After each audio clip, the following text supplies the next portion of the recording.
Hello বন্ধুরা, আজকে চলে এলাম নতুন একটা রেসিপি নিয়ে। কই মাছটা দেখে বুঝতে পারছো আজকে কি রান্না হতে চলেছে তেল কই। তার জন্য কই মাছটা ধুয়ে হলুদ নুন মাখিয়ে আমি রেখে দিয়েছি, দেখে নাও। আর এর জন্য ফোড়নে লাগবে হচ্ছে শুকনো লঙ্কা, তেজপাতা, কালো জিরে, একটা এলাচ, চিনি। বাটা মশলার মধ্যে লাগবে হচ্ছে টমেটো, আদা, কাঁচা লঙ্কা। শুকনো মশলার মধ্যে লাগবে হচ্ছে জিরের গুঁড়ো, ধনের গুঁড়ো, হলুদ আর নুন স্বাদ মতো। কড়াইতে আমি সর্ষের তেল দিয়ে দিয়েছি।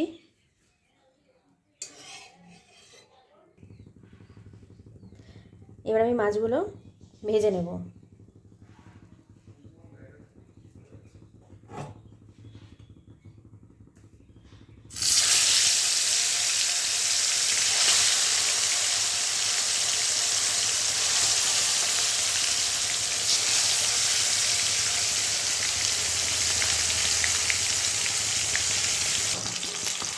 মাছটা এবার আমি উল্টে দেবো।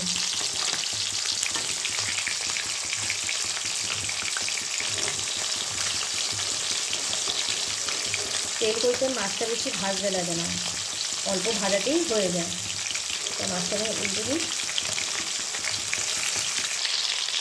মাছটা আমি উল্টে নিলাম।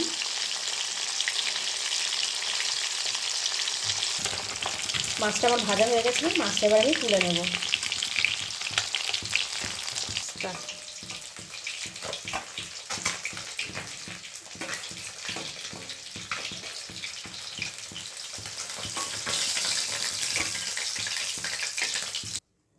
এবার আমি ফোড়নটা দিয়ে দেব তেলের মধ্যে। মাছ ভাজার তেলের মধ্যেই ফোড়নটাকে দিয়ে দিলাম।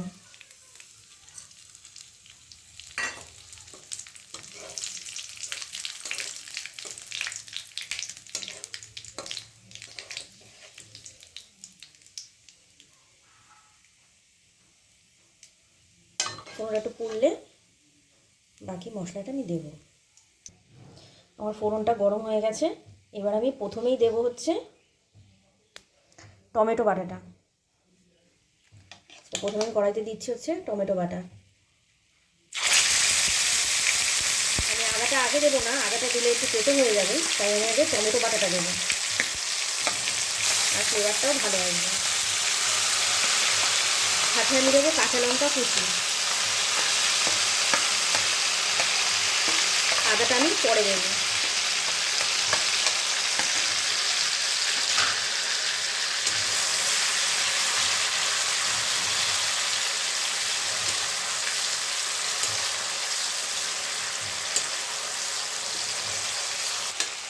এবার আমি আদাটা দিয়ে দেবো।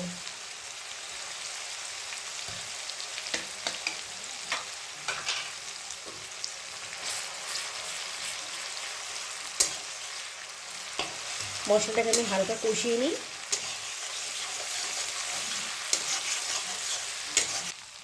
আমার কাঁচা মশলাটা ভাজা ভাজা হয়ে গেছে। এবার আমি শুকনো মশলাগুলো দিয়ে দেবো।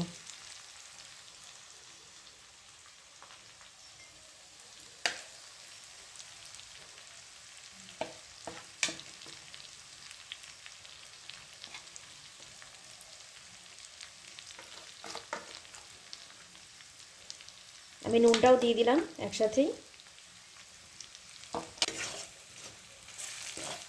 মশলাটা দিয়ে আমি হালকা করে নেড়ে নেব।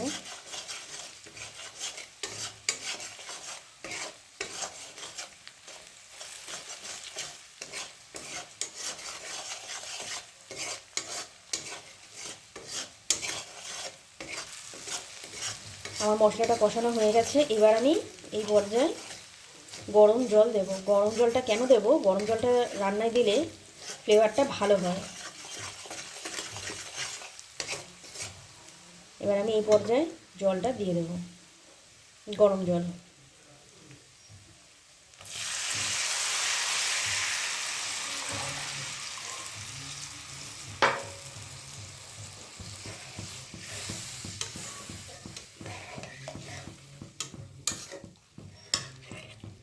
জলটা ফোটা পর্যন্ত আমি অপেক্ষা করব। আমার ঝোলটা ফুটে গেছে, এবার আমি মাছটা দিয়ে দেব।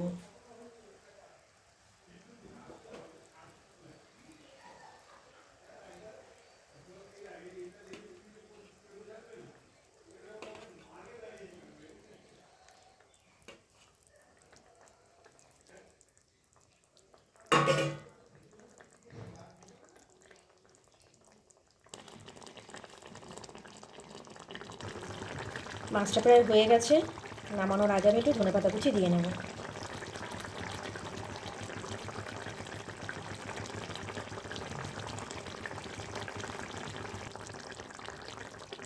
আমাদের রান্না হয়ে গেছে। রেসিপিটা যদি ভালো লাগে একটা লাইক করবে, শেয়ার করবে আর একটা কমেন্ট করে দেবে। টাটা।